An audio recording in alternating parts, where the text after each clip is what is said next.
తెలుగువారి #1 choice Telugu matrimony.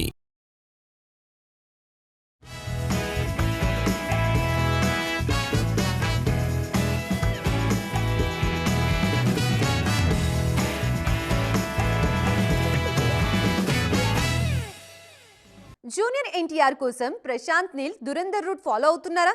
ఎక్కడి దురంధర్, ఎక్కడి తారక్ సినిమా, వీటికి పోలికెక్కడుంది అనుకుంటున్నారు కదా? ఇక్కడే ఉంది అసలు ట్విస్ట్. ఆ ఒక్క విషయంలో దురంధర్ రూట్ అయితేనే సెట్ అవుతుందని నీల్ గట్టిగా నమ్ముతున్నారు. మరి ఆయన అంతగా ఇన్స్పైర్ చేసిందేంటో ఎక్స్క్లూజివ్గా చూద్దామా? వార్ 2 ఫలితం తర్వాత జూనియర్ ఎన్టీఆర్ తన ఫోకస్ అంతా నీల్ సినిమాపైనే పెట్టారు. ఈ చిత్రం కోసం చాలా మేకోవర్ అయ్యారు తారక్. అసలు గుర్తు కూడా పట్టలేనంతగా బరువు తగ్గిపోయారు. మామూలుగా తన హీరోలను లావుగానే చూపించే ప్రశాంత్ నీల్ ఎన్టీఆర్ను మాత్రమే ఎందుకో బాగా సన్నగా మార్చేశారు. కొన్ని రోజులుగా జూనియర్ ఎన్టీఆర్ నీల్ సినిమా షూటింగ్ రామోజీ ఫిల్మ్ సిటీలో జరుగుతుంది. జనవరి 2వ వారం వరకు అక్కడే యాక్షన్ సీక్వెన్స్లు ప్లాన్ చేస్తున్నారు నీల్. దీంతో మేజర్ యాక్షన్ పార్ట్ అయిపోతుందని తెలుస్తోంది. ఇక్కడే అసలు ట్విస్ట్ బయటకొచ్చింది.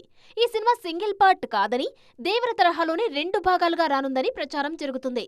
ప్రశాంత్ నీల్ సైతం తన గత సినిమాలైన కేజీఎఫ్, సలార్లను 2 పార్ట్స్ గానే డిజైన్ చేశారు. ఇందులో కేజీఎఫ్ సంచలనం దేశమంతా చూసింది. నెక్స్ట్ సలార్ 2 కూడా లైన్లోనే ఉంది. కాకపోతే తారక్ సినిమా విషయంలో సలార్, కేజీఎఫ్ సీక్వెల్స్ మాదిరి లేట్ చేయకుండా దురంధర్ రూట్ ఫాలో అవుతున్నారు. ఫస్ట్ పార్ట్ వచ్చిన 6 నెలల్లోపే 2వ భాగం విడుదల చేయాలని చూస్తున్నారు. దురంధర్ తాజాగా 1000 కోట్ల క్లబ్లో చేరింది. ఈ క్రేజ్ ఇలా ఉండగానే 2026 మార్చి 19న పార్ట్ 2 రానుంది. సేమ్ ఫార్ములా తారక్ సినిమాకు అప్లై చేయాలని చూస్తున్నారు నీల్. కుదిరితే 2026లో ఫస్ట్ పార్ట్ రిలీజ్ చేసి 2027 ఫస్ట్ హాఫ్లోనే 2వ భాగం రిలీజ్ చేయాలని చూస్తున్నారు. కల్కి 2, ఓజీ 2, దేవర 2 లాంటి సీక్వెల్స్ కూడా ఏళ్లకేళ్లు తీసుకోకుండా వెంటనే చేస్తే బాగుంటుందేమో. ఇన్నాళ్ళు ఓవర్సీస్ అంటే అమెరికా వైపు మాత్రమే చూసిన మన దర్శక నిర్మాతల కళ్ళు ఇప్పుడు జపాన్ వైపు కూడా చూస్తున్నాయి.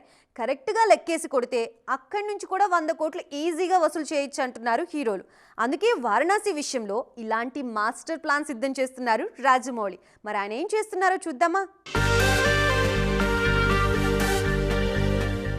సూపర్ స్టార్ మహేష్ బాబు, రాజమౌళి కలయికలో తెరకెక్కుతున్న ప్రెస్టీజియస్ ప్రాజెక్ట్ వారణాసి. ఈ సినిమా కోసం ప్రపంచమే ఎదురుచూస్తోంది. ఈ సినిమాని కేవలం పాన్ ఇండియా స్థాయిలో కాకుండా గ్లోబల్ విజువల్ వండర్ గా తీర్చిదిద్దడానికి మేకర్స్ భారీగా సన్నాహాలు చేస్తున్నారు. తాజాగా ఈ చిత్రంపై మరో మైండ్ బ్లోయింగ్ అప్డేట్ వచ్చేసింది. మామూలుగానే రాజమౌళి తన సినిమాని కేవలం ఇండియాతో ఆపరు. అందుకే వారణాసిని ఏకంగా 100కు పైగా దేశాల్లో ఏకకాలంలో గ్రాండ్ గా రిలీజ్ చేయడానికి ప్లాన్ చేస్తున్నారు.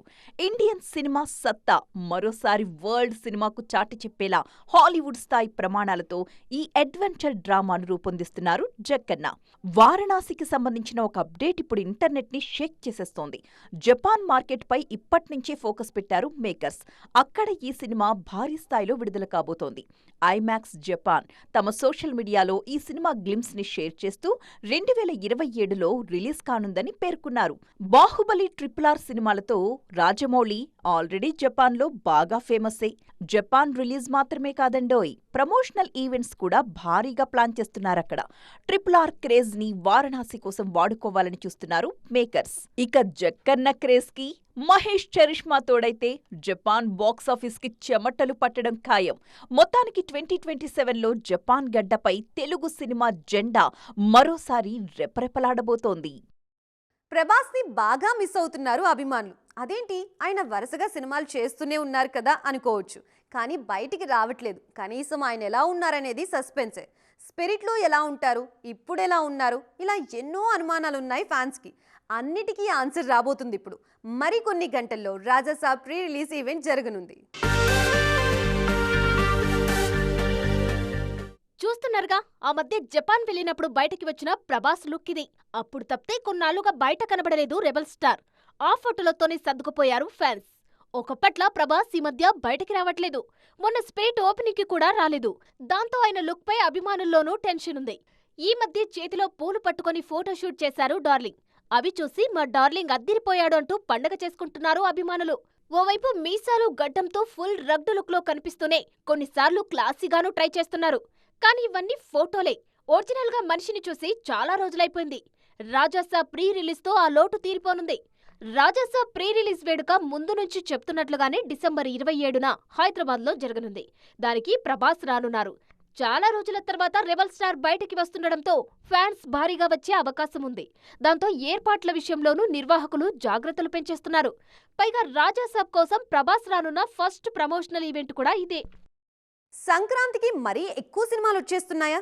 తెలుగు నుంచి 5 హీరోలు రేస్లో ఉన్నారు. ఎవరికి ఎవరు తగ్గేలా కనిపించట్లేదు. ప్రమోషన్స్ కూడా షురూ చేశారు. తమిళం నుంచి మరో 2 వస్తున్నారు. అంటే మొత్తంగా 7 సినిమాలు అన్నమాట. మరి వీటిని ఎలా బ్యాలెన్స్ చేస్తారు? థియేటర్స్ ఎలా పంచుకుంటారు? తెలుగుకే సరిపోవట్లేదంటే తమిళం సినిమాలకి థియేటర్లు ఇస్తారా? సంక్రాంతికి రావడం అనేది హీరోలు ప్రెస్టేజ్గా తీసుకుంటున్నారు.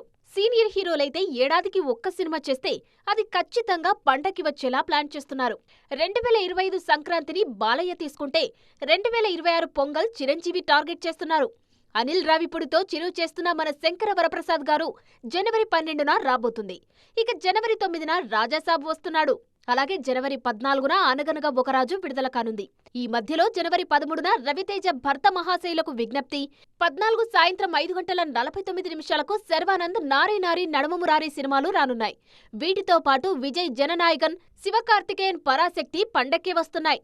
ప్రతిసారి పొంగల్కు కనీసం 4 సినిమాలు బరిలో ఉంటాయి. వాటికి థియేటర్స్ సర్దేటప్పుడు చాలా ఇబ్బందులు పడుతుంటారు నిర్మాతలు. మా సినిమాకు తక్కువొచ్చాయి, వాళ్లను తొక్కేస్తున్నారనే కామెంట్స్ కూడా వినిపిస్తుంటాయి. అలాంటిది 2026 పొంగల్కు ఏకంగా 7 సినిమాలు వస్తున్నాయి. జనవరి 9న రాజాసాబ్ ఫస్ట్ వస్తున్నాడు కాబట్టి ప్రభాస్ సినిమాకు వీలైనన్ని ఎక్కువ స్క్రీన్స్ దొరుకుతాయి.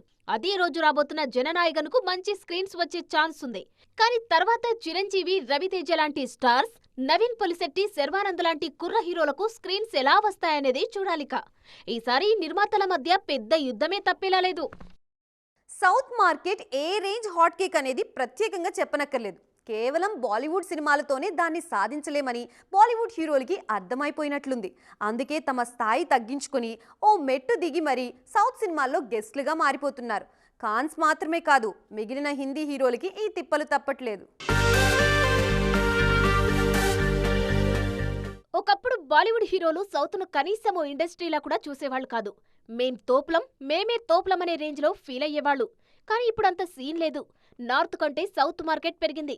అందుకే ఆ హీరోలు కూడా మెట్టు దిగుతున్నారు. దాని ఫలితమే దక్షిణాది సినిమాలో బాలీవుడ్ స్టార్స్ అతిథి పాత్రలు. అసలు అమీర్, షారూక్, సల్మాన్ లాంటి సూపర్ స్టార్స్ సౌత్ సినిమాలో గెస్టులుగా నటిస్తారని ఎప్పుడైనా అనుకున్నారా? కనీసం కలగన్నారా? కానీ కాలం మహిమ అదే జరుగుతుందిప్పుడు. ఇప్పటికే 2 ఏళ్ల కింద గాడ్ ఫాదర్ సినిమాలో చిరుతో స్క్రీన్ షేర్ చేసుకున్నారు సల్మాన్. అలాగే కన్నప్పలో అక్షయ్ కుమార్, కూలీలో ఆమీర్ ఖాన్ కాసేపలా సందడి చేశారు. ఇప్పుడు షారుఖ్ ఖాన్ పంతు. రజనీకాంత్ జైలర్ 2లో షారుఖ్ అతిథి పాత్రలో నటిస్తున్నారు. ఆయనకు రజనీ అంటే ప్రాణం.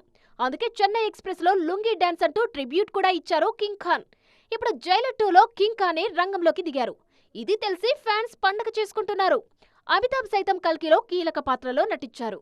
మొత్తానికి బాలీవుడ్ స్టార్స్ దిగొస్తున్నారిప్పుడు. టాలీవుడ్లో హీరోలు తక్కువగా ఉన్నారని ఎప్పుడైనా అనుకున్నారా?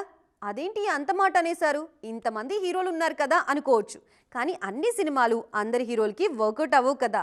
ఇక్కడ నిర్మాతలకి కొన్ని బౌండరీస్ ఉంటాయి. వాటికి తగ్గ హీరోలే కావాలి. అలాంటి బ్యాచే ఒకటి టాలీవుడ్లో రెడీ అవుతుంది ఇప్పుడు. మరి వాళ్ళెవరో చూద్దామా? స్టార్ హీరోలు అందరికీ దొరకరు. మీడియం రేంజ్ హీరోలు కూడా బిజీగానే ఉన్నారు. అందుకే టాలీవుడ్లో నిర్మాతలకు బ్యాంక్బుల్గా మరో బ్యాచ్ రెడీ అవుతుంది. కథ బాగుంటే వాళ్లపై బడ్జెట్ కూడా బాగానే ట్రై చేయొచ్చు. ఈ లిస్టులో తేజ సజ్జా అందరికంటే ముందుంటే శ్రీకాంత్ తనయుడు రోషన్ మేకా, నవీన్ పొలిశెట్టి సైతం ఆయన తర్వాత చేరిపోయారు. తాజాగా ఛాంపియన్ అంటూ ప్రేక్షకుల ముందుకొచ్చారు రోషన్. పెళ్లి సందడి తర్వాత లాంగ్ గ్యాప్ తీసుకొనొచ్చిన ఫస్ట్ డే ఈ సినిమాకు 4.5 కోట్ల గ్రాస్ వచ్చింది. కాస్త స్లోగా ఉందనే టాక్ ఉన్నా వీకెండ్ నాటికి సెట్ అయ్యేలా కనిపిస్తుంది. కంటెంట్ కరెక్ట్గా పడితే రోషన్ ఖచ్చితంగా పెద్ద స్టార్ అవుతారు అనడంలో సందేహం లేదు. లుక్ సీన్కు మేజర్ ప్లస్. నవీన్ పొలిశెట్టి సైతం తనదైన మార్కెట్ క్రియేట్ చేసుకున్నారు. మరో హిట్ పడితే నవీన్పై 40 కోట్లు కూడా వర్కౌట్ అవుతాయి. ఇక తేజ సజ్జా ఆల్రెడీ నిర్మాతలకు బంగారు బాతు. హనుమాన్తో 300 కోట్లు, మిరాయితో 140 కోట్లకు పైగా వసూలు చేశారీన.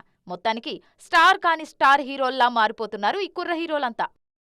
సో చూసారుగా, ఇది ఇవాల్టి ఈటీ ఎక్స్క్లూజివ్. రేపటి ఈటీ ఎక్స్క్లూజివ్లో మళ్ళీ కలుద్దాం. అప్పటి వరకు చూస్తూనే ఉండండి TV9.